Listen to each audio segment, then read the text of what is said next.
Chapter 3 My Billionaire Mom. Everyone knew Chuck Cannon was poor. He always wore the same 2 shirts all year. Though there was no foul smell, the fabric was so faded and torn that it looked downright pitiful. Someone asked, Laura Jean, how much does he owe you? $400. That's just a day's expense for me. For him, probably a whole month. But forget the amount, it's disgusting. He doesn't even deserve to lick my shoes. Chuck remained calm. He looked at Laura and pulled $400 from his bag. I'm repaying the money now, he said. I was truly grateful when you lent it to me while I was starving. But now that you've insulted me like this, let's call it even. Laura frowned and stared at the money.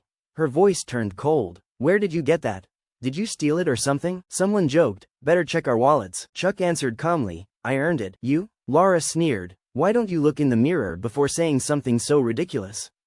Earned 400 in one morning?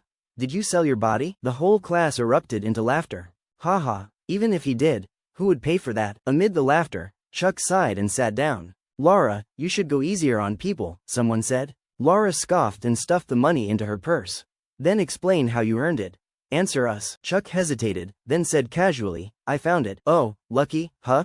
Laura mocked. The others chimed in with envy. How much did you find? Chuck lied again. 2,000. What, you picked up 2,000? That's more than my monthly allowance. Everyone stared in surprise and envy. The idea that Chuck had gotten that lucky made them all wish the same would happen to them. Meanwhile, Chuck had made up his mind.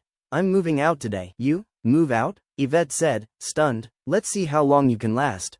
Don't come crawling back like a dog. I won't, Chuck replied and left the office. Yvette watched him go, puzzled. He used to stay silent no matter how harshly she treated him. What had gotten into him today? Just then, her phone rang. She quickly picked it up and changed her tone. Hello, Director Chester? What a surprise. A middle-aged voice responded, Yvette, I heard your training company's not doing well lately. Want me to introduce some clients? Yvette's heart leapt. Business had been horrible recently. She'd already lost over 100,000 in 2 months, and the pressure was driving her crazy. That was why she had been taking it out on Chuck. That would be amazing, she replied. Thank you for thinking of me. Room 1218 at the Triumph Hotel tonight. Come alone. Yvette hesitated. A hotel? Why not a 5-star dinner in the city? What, you don't trust me? No, it's a hotel. Forget it then. My friend's company needs training for 50 to 60 people. You should know how much you'd earn. If you don't want it, fine. Before she could respond, he hung up.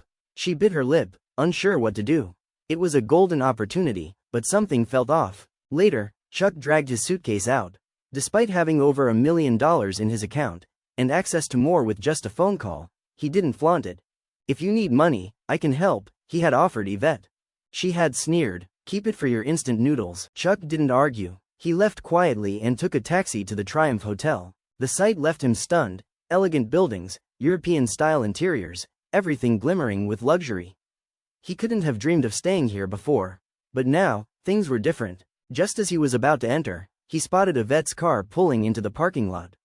Startled, he quickly hid. What's she doing here? He muttered bitterly. Was she meeting someone? The thought made his heart ache. They weren't married legally, but she was the woman he once held in his arms. He waited for her to go inside, then entered the hotel. But just then, he heard an annoying voice. Oh my God, isn't that Chuck? It was Laura Jean, clinging to her boyfriend, Conrad Lee. She sneered at him like he didn't belong there. Who's that? Conrad asked. Chuck Cannon. My classmate. This guy found $2,000 and refused to return it.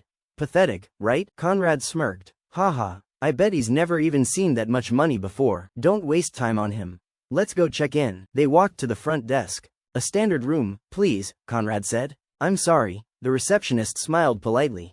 All standard rooms are fully booked. What? Laura pouted. How about a bigger room? The receptionist checked again. Only the presidential suite is available. How much is that? Conrad asked nervously. $8,888. He shook his head. Too expensive. Let's go find another hotel. But just as they turned, they saw Chuck heading to the desk. That idiot thinks he can afford this place? Laura scoffed. Conrad laughed. Let's see his face when he hears the price. But then they saw something that shocked them both. Chuck taking the elevator with a room card in his hand. Wait, what? Didn't they say there were no rooms? Laura ran back to the desk. You said there were no standard rooms, she accused. The receptionist calmly replied, yes, there aren't. The guest booked the presidential suite. Laura and Conrad froze. The receptionist even showed them the receipt. He picked up more than $2,000?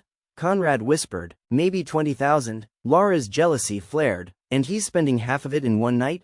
Idiot. My dad earns that in a few days and wouldn't even waste it like that, Conrad added. Chuck had already settled into the suite and was heading down for a meal. Laura saw him again and smirked. This guy likes to show off, right? Why don't we mess with him a little? Conrad raised an eyebrow. How? Laura smiled. Watch this. She raised her voice. Hey, Chuck.